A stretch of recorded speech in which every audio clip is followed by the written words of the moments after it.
Oasis TV, bringing you a world of programming.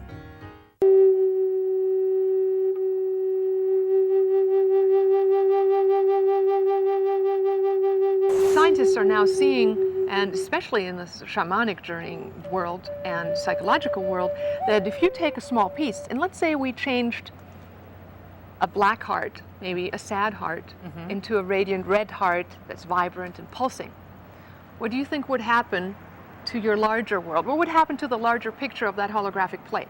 If you changed the small part, what effect would it have on the large part? The whole would, and that's why I guess it's kind of a hard concept to understand, because if we're all out there manifesting, how does that affect the whole, since we all have to interact with each other? Right. People say, you know, I have gone on airplanes, or before, let's say in my book I write about how there's an announcement and they're saying, sorry, the airplane broke down, we have to stop the whole thing, can't go for hours, maybe days, who knows. And I sit down and I go into a heightened state, into a quantum shamanic state, and I go high enough to see the airplane below me and the entire, you know, this, what's wrong. And I see the energy field, in this case it was around the fuselage, shifting. Like suddenly the field of the energy of the plane is whole again. Right. 15 minutes later, they're doing an announcement and they're saying, oh, by the way, the airplane got magically fixed and we can take off in 5 minutes. You know, we can start boarding in 5 minutes. So that's the holographic concept. Now, people come up to me and say, now, is everybody on that airplane ready to be on time, or shouldn't it have been late? How does it shift? You know, maybe there's another reason it was supposed to be late. So if we change these things, do they impact other people?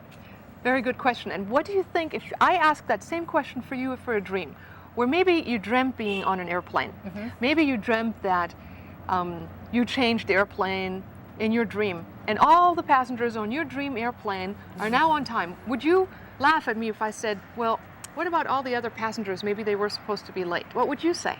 I'd like to think that they all agreed to be on my dream airplane. Well, they did. They showed up. They showed up? It's like a mutual resonant field, and we do not, some of us do not live in a certain reality. It's like we only interface when everything fits. Right. And we think very linearly normally, and we think, okay, there's an airplane, there's so many people, they all need to be on time or late or whatever. Are all the people changed?